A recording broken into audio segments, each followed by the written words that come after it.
the whites V3i. Garrett on whites now, and the reason I'm showing you this machine is there's about thousands of features in that. Absolutely, if you went through all the features, discrimination, sensitivity, tones, everything, that machine gives you absolute total control over your metal detector. The sounds, everything. I can't even imagine it. If look on the videos of the Whites V3i, it would take a full seminar, separate videos just to go through some of the features on it. It's got that many features. It's feature rich. So there's that many metal detectors in this. It was a multi-frequency with whites, and it's a shame it never took off as good as it should have. Absolutely beautiful machine, packed full of features. And the reason I'm explaining about that is I'm not trying to sell it because I don't longer make them. I used the previous models to that, the DFX, the XLTs, again feature rich, loads of features.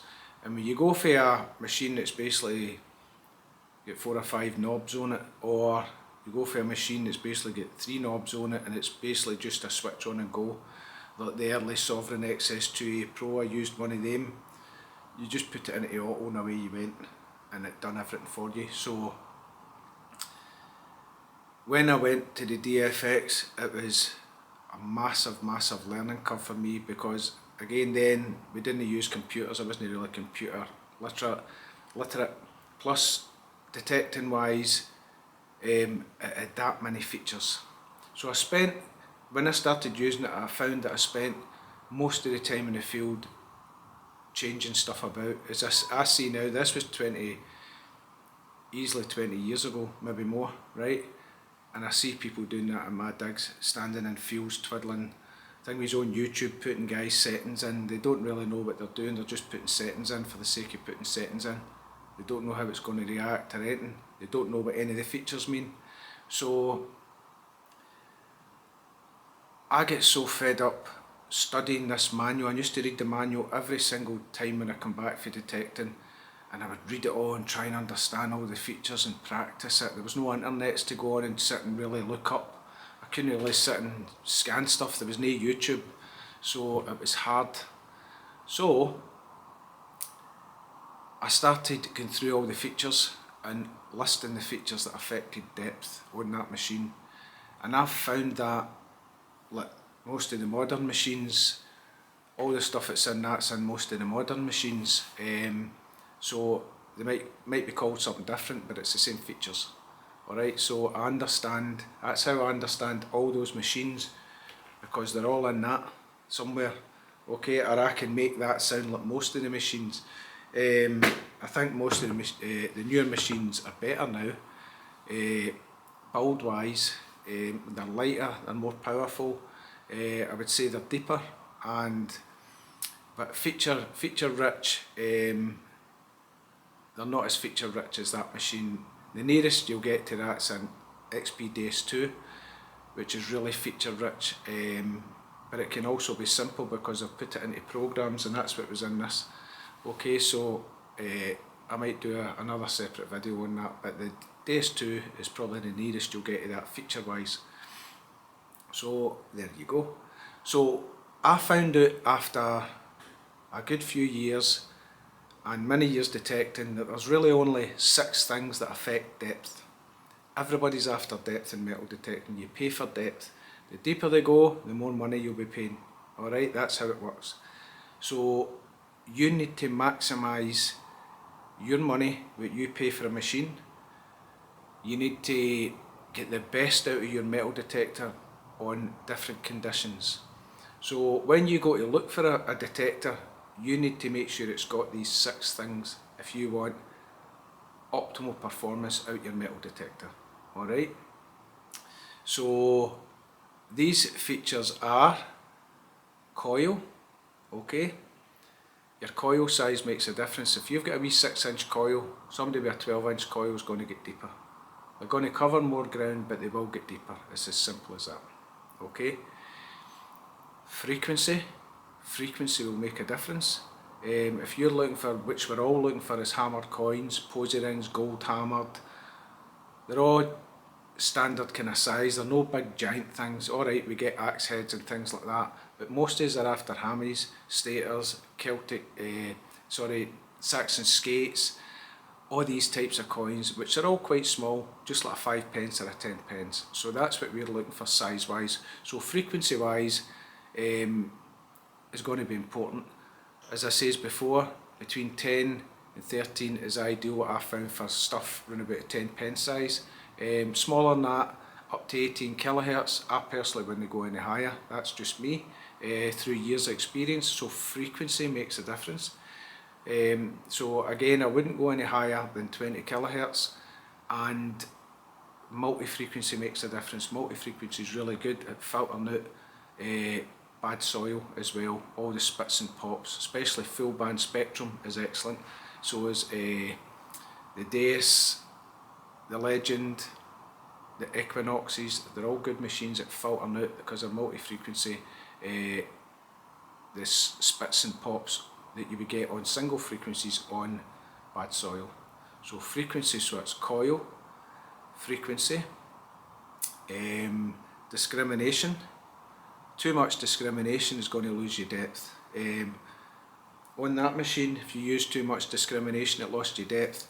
It also lost your sensitivity to hammered, so it's not really so much depth, you're losing sensitivity to hammered. So in the old whites machines, the discrimination would go from -95 to 0, from 0 to +95, alright? So what you'll speak to most old whites users, what they used to do is accept down to -30, because it made the machine more sensitive in the 0 to 25 range, round about that range. I used to run mine virtually wide open. I used to allocate the bottom end a tone, or what I would do is just reject up to about -70 and then leave the rest wide open, so as it was really sensitive in that middle bit, because I was greedy. I wanted hammered. So discrimination, less discrimination you use, the better. Okay, so you can use tone ID, but you get a low tone for iron and a high tone for everything else. That again makes it nice and sensitive in the 0 range. Coil, frequency, discrimination, sensitivity, the big one. Overusing the sensitivity will make the machine too sparky, as we spoke about in the sensitivity part of the video. Will make it too sparky, so you're getting your sensitivity right. And a lot of the time, the way you get it right is you put it into all metal with an iron tone for the old metal, and you start at 0 and work your way up till you start getting an iron tone from the ground, and then you back it off. Then you can put the iron on so that you don't hear the iron, and then you know your machine's set properly. That's how I do it, alright? Sensitivity, don't use too much. As says before, in Scotland, we're always about halfway, so if it goes to 30, 15, you can try it from there and try and boost it up a wee bit, but it's usually about halfway, I've found. The worse the ground gets, there's some sites, if just imagine it went to 30, there's some sites I've had to use it at 10 or 8 because the ground's that bad. So sensitivity will dictate how deep the machine goes. Another feature, so that's coil, frequency, discrimination, sensitivity. We've got reactivity or recovery speed, affects depth. In the Deus 2, you'll find that the higher reactivity, the less depth you get. So recovery speed makes a difference. Reactivity or recovery speed, right? The old Mine Lab Explorers, Sovereigns were really renowned for their depth, really slow recovery machines. Slow, like the camera shutter I spoke about, like the shutter speed really fast for action shots, for finding stuff in amongst iron. You want a nice high exposure shot, a nice slow shot, getting as much in as possible. That's what it's doing. Okay, it just makes it simple. Don't overdo the recovery speed. Keep it as low as you need to be without making it too fast. Okay. Ground balance, so that's the sixth thing, ground balance. As I spoke about in the ground balance section, if you listen about what happened with the XP Gold Max, about tweaking it to the negative. So you've got a plus and a negative. So if you've got a machine that you can manually adjust the ground balance, then there you go. But a lot of the fast grab machines do a really good job now, so you can just pump it and it always keeps it in optimum ground balance. Okay, so coil, frequency,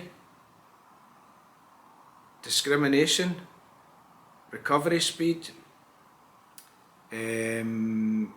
sensitivity and ground balance. 6 things on your detector that, if set wrongly, will affect depth. Set properly will get you more depth. So set these things properly, learn them on your machine. Don't listen to Joe blogs and internet or me. Go out and practice with your machine.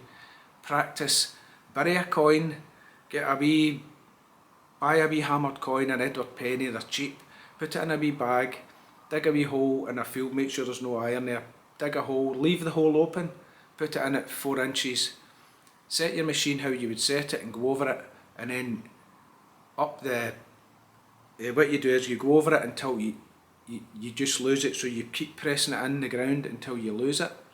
Then what you do is start messing about with the features, sensitivity first, putting the sensitivity up to see if you get it, properly ground balancing, change your coil. The last thing you would do is change the coil to see if that made a difference. So there's these 6 things is the only things you need to change to play about with to optimise your depth for that field.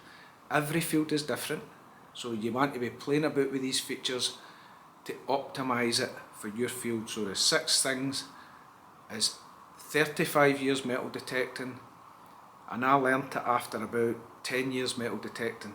No internets to help you, just trial and error, putting graft in with the machine, and I kept that machine, that White's DFX, for 4 years, and I'm actually considered buying another one because I loved it. I found some amount of stuff with it. Okay, so that's the 6 things that you can practice with, and it will affect depth. Set them wrong, you'll lose depth. Set them properly, you'll get maximum depth out your machine, and that's what you're paying for. Okay.